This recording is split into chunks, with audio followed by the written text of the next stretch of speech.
National Weather Service in Birmingham has issued a severe thunderstorm warning for eastern Blount County in central Alabama, Etowah County in northeastern Alabama, Cherokee County in northeastern Alabama, until 5:15 a.m. Central Daylight Time. Wait, it's not gonna go off on 4:12 a.m. the Central other Daylight radios? Time. Severe thunderstorms were located along a line extending from 8 miles northeast of Little River Falls to near Holly Pond, moving southeast at 40 miles per hour. Hazard, 60 miles per hour wind gusts and quarter-size hail.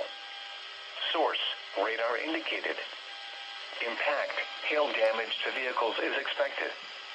Expect wind damage to roofs, siding, and trees.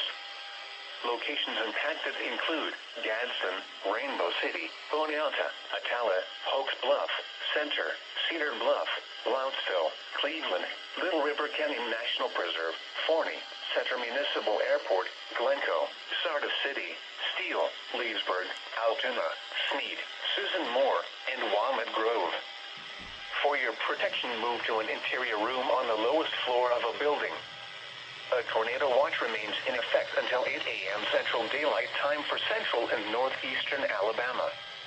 Repeating, a severe thunderstorm warning has been issued until 5:15 a.m. Central Daylight Time for the following county: Blount, Alabama,